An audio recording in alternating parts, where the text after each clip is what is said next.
നമസ്കാരം. ന്യൂസ് മലയാളം 24/7 എല്ലാ പ്രേക്ഷകർക്കും സ്വാഗതം. ഉദയം മലയാളം ആരംഭിക്കുകയാണ്. ആദ്യം ഹെഡ്ലൈൻസ്.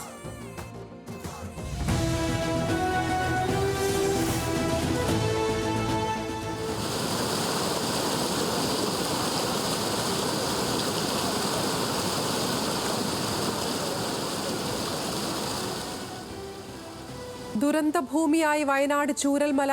ഉരുൾപൊട്ടലിൽ പൊലിഞ്ഞത് 144 ജീവനുകൾ. മുണ്ടക്കായ് ഗ്രാമം ഒലിച്ചുപോയി. മൃതദേഹങ്ങൾ ചാലിയാറിൽ ഒഴുകിപ്പോയി. പോത്തുകല്ലിൽ ചാലിയാറിൽ നിന്ന് കണ്ടെടുത്തത് ഛിന്ന ഭിന്നമായ 17 മൃതദേഹങ്ങൾ.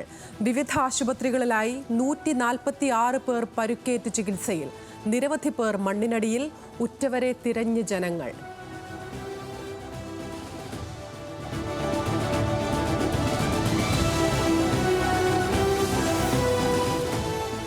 മുണ്ടക്കൈ ഭാഗത്ത് ആ പള്ളിയുടെ ഭാഗത്ത് അപ്പോൾ അങ്ങോട്ട് ഇടിഞ്ഞ ഭാഗത്ത് അവിടെ ആയിട്ട് എൻ്റെ ഫ്രണ്ട് ഉണ്ട്. ഇപ്പോൾ അവിടെ അവൻ വിളിച്ച് പറഞ്ഞിട്ടുണ്ട് 21 ബോഡി ഇപ്പോൾ ഒരു റൂമിൽ ഇട്ട് വെച്ചിരിക്കുകയാണ്. അപ്പോൾ അത് എത്രയും പെട്ടെന്ന് എയർ ലിഫ്റ്റ് ചെയ്യോ അല്ലെങ്കിൽ ആംബുലൻസ് വഴിയോ ഇവിടുന്ന് മാറ്റാനുള്ള സംവിധാനങ്ങൾ അധികാരികൾ ചെയ്യണമെന്നാണ് ഞങ്ങൾക്കിപ്പം പറയാനുള്ളത്. 21 പേര്. വയനാട് ദുരന്ത ഭൂമിയിലെ രക്ഷാപ്രവർത്തനം അതീവ ദുഷ്കരം. തെരച്ചിൽ അല്പസമയത്തിനകം പുനരാരംഭിക്കും. മുണ്ടക്കൈയിൽ മണ്ണിടിച്ചിൽ ഭീഷണി തുടരുന്നു. രാത്രിയും തോരാതെ മഴ. രക്ഷാപ്രവർത്തനത്തിന് സേനയുടെയും പോലീസിന്റെയും ഡോഗ് സ്ക്വാഡിന്റെയും സഹായം. ഹെലികോപ്റ്റർ ഉപയോഗിച്ച് രക്ഷാപ്രവർത്തനം. പാങ്ങോട് മിലിറ്ററി ക്യാമ്പിൽ നിന്നുള്ള 2ാം സംഘവും ബംഗളൂരുവിൽ നിന്നുള്ള പാരാ റെജിമെന്റും വയനാട്ടിൽ.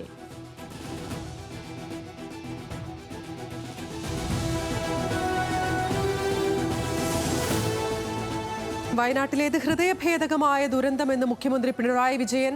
നാളെ ദുരന്ത ഭൂമി സന്ദർശിക്കും. സംസ്ഥാനത്ത് ഇന്നും നാളെയും ഔദ്യോഗിക ദുഃഖാചരണം.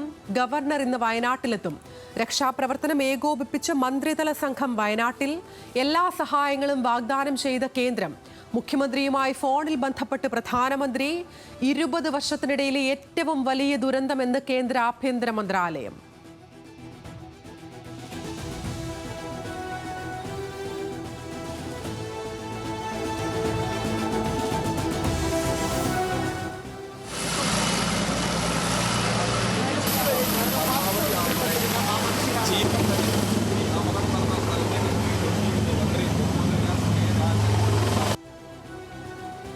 മുണ്ടക്കയിൽ പുഴയ്ക്ക് കുറുകെ താത്കാലിക പാലം നിർമ്മിച്ച ആർമിയും ഫയർഫോഴ്സും. മുണ്ടക്കയിൽ കുടുങ്ങിയവരെ പാലം കടത്തി. രക്ഷാപ്രവർത്തനത്തിന് ഹെലികോപ്റ്ററും. പരിക്കേറ്റവരെ ഇവാക്യുവേറ്റ് ചെയ്ത് സൈന്യം. മേപ്പാടിയിലേക്കുള്ള ഗതാഗതം ഇനിയും പുനഃസ്ഥാപിക്കാനായിട്ടില്ല. താമരശ്ശേരി ചുരത്തിൽ റോഡിൽ വിള്ളൽ. 2ാം വളവിലാണ് വിള്ളൽ.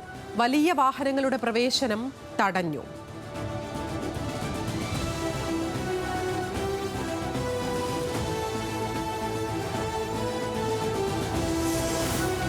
This morning, Wayanad was hit by several devastating landslides.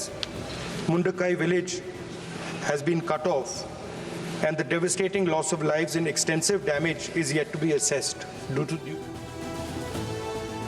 ചൂരൽമലയിലെ സംഭവത്തെ ദേശീയ ദുരന്തമായി പ്രഖ്യാപിക്കണമെന്ന് രാഹുൽ ഗാന്ധി. കേരളത്തിന് അടിയന്തര സഹായം ഉറപ്പാക്കണം. രാഹുൽ ഗാന്ധിയും പ്രിയങ്കയും ഇന്നെത്തില്ല. കേരളത്തിന് അടിയന്തര സഹായവുമായി തമിഴ്നാട്. 5 കോടി ധനസഹായം പ്രഖ്യാപിച്ചു. എന്ത് സഹായവും ലഭ്യമാക്കുമെന്ന് സ്റ്റാലിൻ.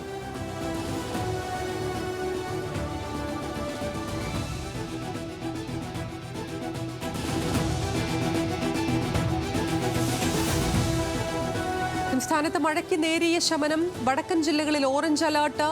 ഇടുക്കി, എറണാകുളം, തൃശൂർ, പാലക്കാട് ജില്ലകളിൽ യെല്ലോ അലേർട്ട്. 12 ജില്ലകളിലെ വിദ്യാഭ്യാസ സ്ഥാപനങ്ങൾക്ക് ഇന്ന് അവധി.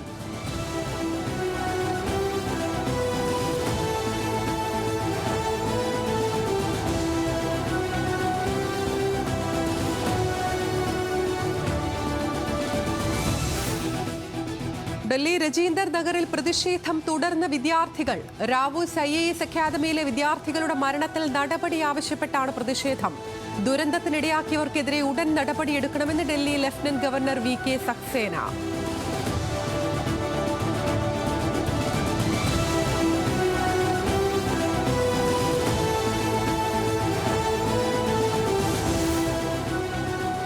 പാർലമെന്റ് സമ്മേളനം ഇന്നും തുടരും. പ്രതിപക്ഷ ബഹളത്തിൽ സഭ പ്രക്ഷുബ്ധമായേക്കും.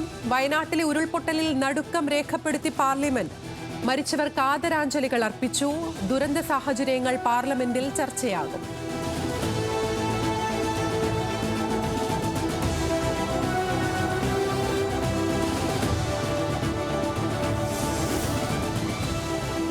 49 തദ്ദേശ സ്വയംഭരണ വാർഡുകളിലേക്ക് നടന്ന ഉപതെരഞ്ഞെടുപ്പിന്റെ ഫലം ഇന്നറിയാം. വോട്ടെണ്ണൽ രാവിലെ 10 മണിക്ക് ആരംഭിക്കും.